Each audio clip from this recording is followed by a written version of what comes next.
be in this area, kind of 3 to 4 steps away from our paint. And so in the lead position, what you're looking at is mainly this area right here. So when you're in this lead position, you're mainly looking at the interactions that happen in and around the paint. So as a supervisor, I can look around at the refs in the lead position, and I can automatically know when a lead is looking at the right thing or not. And it's usually if someone takes a 3 out there and they signal for a 3, I know you're doing wrong. Because as a lead, your main focus is what you see right here. Typically with the lead, most of your interactions are going to be post-play. You're going to have some driving between players, and that's where those are going to be in those gray zones in between your areas that you have to watch for. And those typically will be more with, you'll deal with a lot of hits, you'll deal with a lot of, as we've seen in those videos, like a sliding person getting into position to try to take that charge.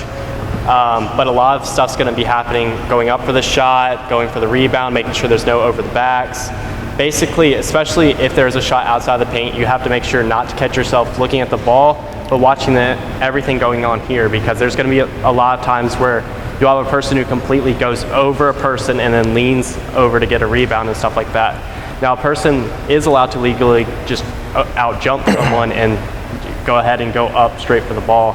But one thing to watch for is lots with hits on the shots and over the back fouls is when their arms come down and make contact with another player. Something more, in transition, the lead becomes the trail, and you always want to keep the play in front of you. Something quick, a violation that happens a lot of times in transition, which oftentimes is missed, is just an in and out. It's usually later in the game, and they're just trying to get the ball in quick and down the court. There's a violation here when the player is not completely out of bounds when they pass back in the ball. And that's just a quick call that a lot of times is missed, but something that can be really important and game-changing. Zach, where should the lead stand? The lead should be right about here. So should they always be in this spot? Can they move in the line? Okay, so one thing that happens with the lead, you get in this notion that you're in this certain position and you're just stuck here, and that's wrong. One of the plays we were looking at, it was a player's back, and you couldn't really see through that player. So don't get stuck in a spot. You want to come around and get a better look at the matchup that's happening right in front of you. Don't get stuck to where you are. Have a better view and just come around, and don't be afraid to move. So, and that's in any position, don't be afraid to move. One thing to keep in mind is this whole area is your area, and what you don't want to do is turn your back to a play. So if something's happening right here, you shouldn't look like this, because most likely there's also players right here. So if you're like this, you're ignoring what's going on right here. So what we want to do is try to keep our front to our area as much as possible. So if we need to, we can take steps back. If there's nothing going on in here, but we got something going on in here, we can step down. And then what we'll talk about here in a second is rotating. The last step that you will take is when you get right here, typically you're signaling to your not your roommates, your teammates, the other officials, hey, I'm about to move, get ready.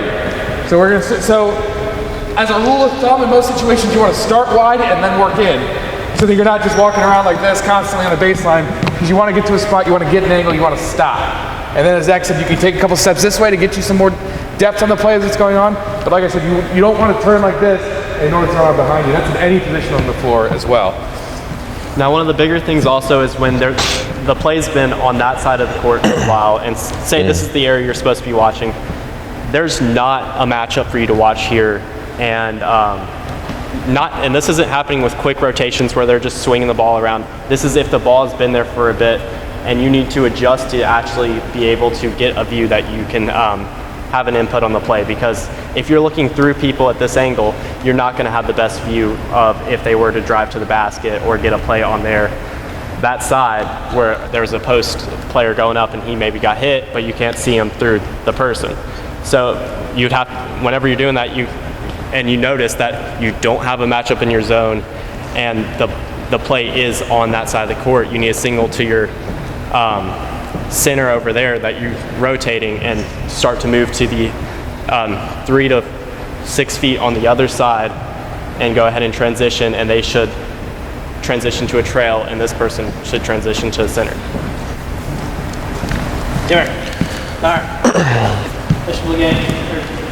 Step out right here. Continue. So, primarily what you see is this matchup right here. The primary matchup that you'll see in the game. So you'll see, maybe this displacement with the arm. We saw yesterday the guy ride with his leg. That's illegal, right? So, if you see this, you want to try to be on this matchup. So if Matt's got the ball, he starts dribbling that way. He wants to be a little wider at lead because he wants to mirror the ball. So as that ball goes this way, Danny's still going to be fighting for position. He's still going to be coming down. So he's still fighting for position. He passes it out this way. Go ahead and pass it to somebody over there. Danny's probably going to move, right? So Danny's going to try to go to the other post. Right here, what do you think? He pinches the paint, right? So when he pinches, he's like, all right, I need to think if I need to rotate. If that ball keeps coming, he's probably going to rotate. Why? Stop right there. Why do you think he needs to rotate?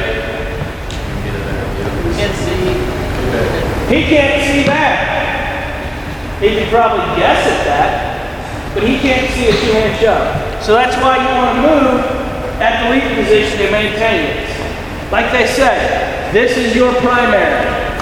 The toughest part, and he's absolutely right, when you're like this and the ball's being shot from over there, that tells you the ball watching. We saw the official last night go, the ball watching. Be mindful of that. This is the hardest thing to do, is to get out of that mindset. If you ever played basketball, you're used to watching the ball. When you officiate, you watch areas, you watch matchups. He's absolutely right. If there's nobody here, you got to move away. You got to go fight for the next matchup. But if the ball's still out there, he's staying. Because you got two partners you're trying to help out. You have a question? I know. Yeah, you were. Right.